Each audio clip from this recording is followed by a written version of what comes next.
변혁이 완수된다. 즉, 혁명이 완수된 다음에 어떻게 할 것이냐?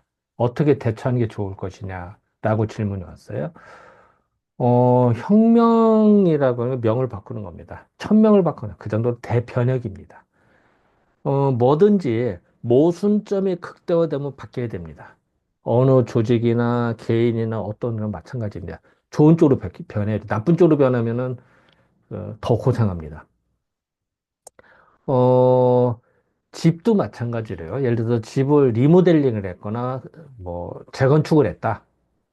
그러면요, 새 집이에요. 근데 새 집에 그 관리를 하면 어떻게 될까요?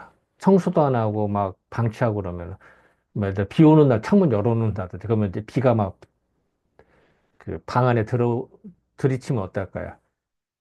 좋지 않죠. 그러면 어떻게 될까요? 집이 낡아집니다. 그러면은 곧 다시 고쳐야 되거나 다시 부시고 새로 져야 됩니다.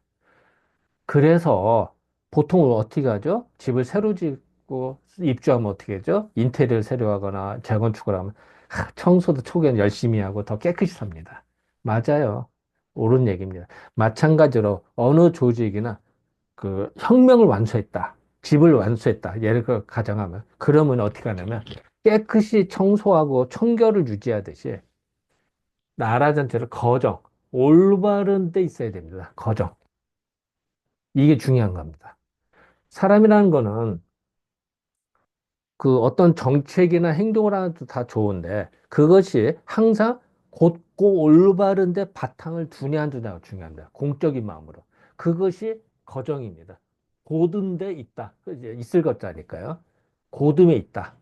돋아야 됩니다. 그때 사리사욕으로 엉뚱한 데로 가거나 뭐 이러면 이제 문제가 생기는 거죠. 그리고 또 하나는 이게 이제 치세와 난세 법도가 다른데요.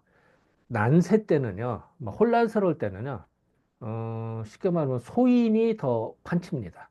예를 들어서 여러분 그거 아시죠? 그 전쟁 같은 거나 특공대 이런 거 나올 때 보면은 특공대를 어디서 차출하죠? 되게 교도소에서 많이 차출합니다. 아니면 제 암흑가 뭐 뒷골목 이런 데서 뭐 소매치기라든지 뭐 사기꾼이라든지 이런 사람들이 전쟁에서는 더 공을 세웁니다. 왜? 적군한테 가서 사귈 때 뭐 적군 군복을 입고 뭐 교란을 하거나 이렇게 하는 거잖아요.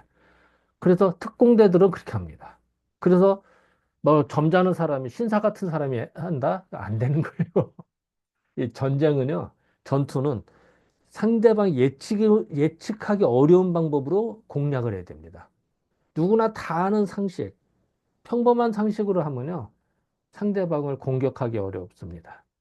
상대방이 방어하기 어려운 걸로, 전혀 예측하지 못한 걸로 공격을 해야 내가 이기는 겁니다. 그래서 우리도 보통 그런 얘기하죠. 예를 들어서 소인이 뭐 청바지를 허름한 옷을 입고 그런 소인이 있고 군자가 깨끗한 옷을 입었다 가정을 해봅시다. 둘이 싸웠다. 그러면 누가 손해 볼까요? 군자가 더 손해 봅니다.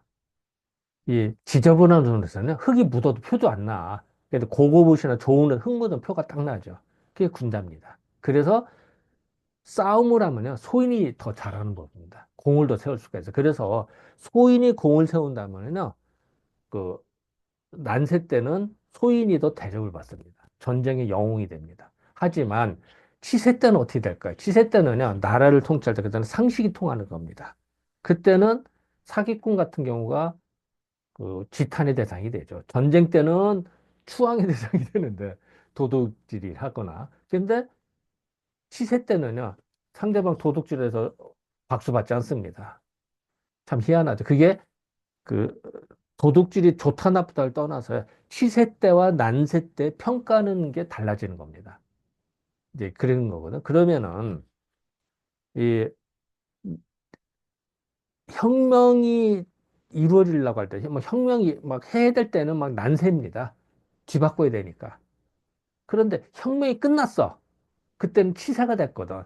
치사가 될 때에는 다시 결론적으로도 거정이 정답입니다. 이때는 올바른 데 있어야지 사기치거나 뭐 도둑질하거나 이런 사람이 우대되면 안 되죠. 그런 사람이 영웅이 되면 나라가 개판이 됩니다. 그리고 백성들이 괴로워집니다. 그러면 안 되죠. 그래서 그 성명이 완수된다면은 올바름 속에 있어야 된다.